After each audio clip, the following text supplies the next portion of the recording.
This should be called the counter-narrative. Okay, kudzu. Kudzu, a menace, the vine that ate the South. No, really, kudzu is, this tropical pea is so precious that in Japan, intricate structures are built to protect the tender roots from overgrazing and accidental cultivation. Kudzu has been used for 5,000 years as a medicine and a food. She is a warrior plant that leans into her discomfort, following trails of petroleum poisoning and deep erosion, absorbing and transforming contaminants, adding healing biomass to depleted and disturbed soils. She has an edible flower. Wow. Performs perfectly her mission as an ecosystem stabilizer, an earth healer, a messenger. Kudzu is kind of nature's hazmat team. What is good and evil when it's related to nature? Shy sister, I took this picture. Shy sister Copperhead has her own business, her sacred places, her kin, her own true unique song. Her lovers follow her pheromones with sensing tongue times they lengthen in the season of her estrus. Bad bird, we've got cowbirds. The cowbird here is much maligned but beautiful and kind. She lays her eggs in others' nests but makes loving, cooperative couples. Studies show that their nest predation has no effects on songbird predation. Elaeagnus, Russian olive, is noxious in Chatham County. Every spring, homeowners beat it back with axe and hoe. This sweetly flowering shrub represents the feminine divine in Persian culture and is the star of a week-long spring festival in Iran. Granny called it precious silverberry, made a sweet tart jam of it. Eat them when they're red. There's a special way to do it.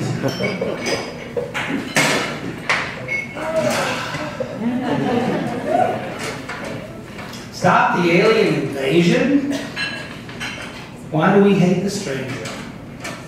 The different, the other. Who is alien? Which invasion are they talking about?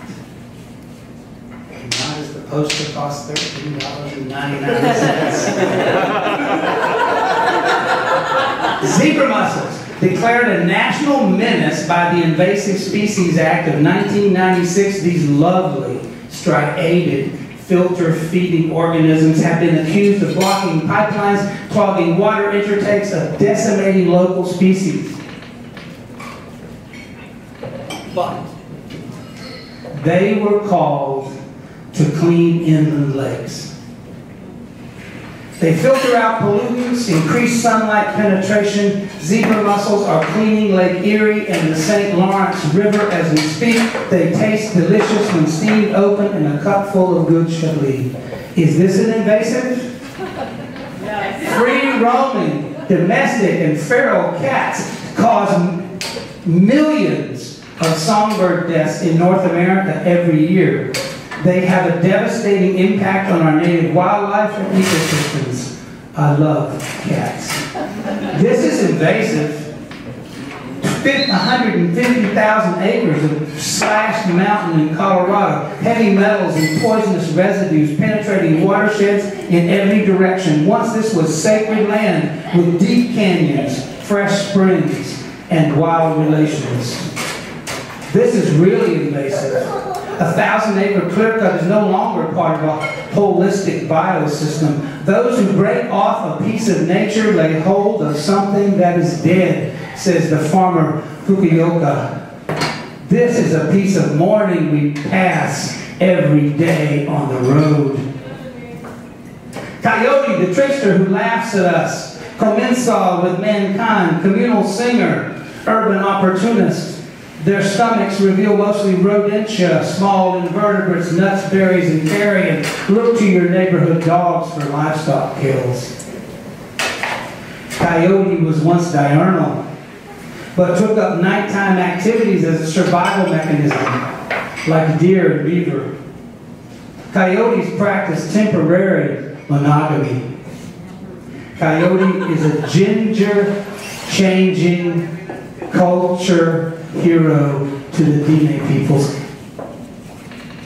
Gorgeous and beautiful cattails. Monsanto has a $26 million plan to eradicate cattails from the Everglades because they are not indigenous there. No, they came as volunteers to repair the nitrogen overflows of the sugarcane industry.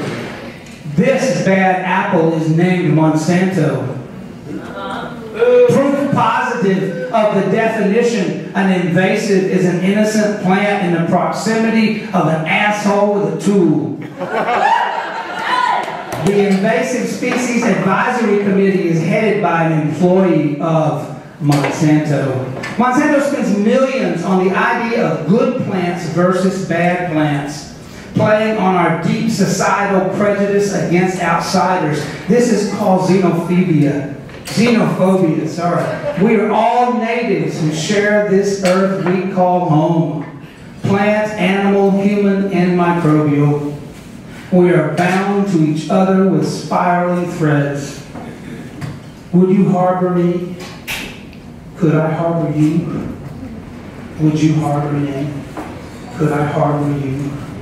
Would you harbor a Christian, a Muslim, a Jew, a heretic, convict, or spy? Would you harbor a runaway woman or child, a poet, a prophet, a king? Would you harbor an exile or a refugee, a person living with AIDS? Would you harbor me? Could I harbor you?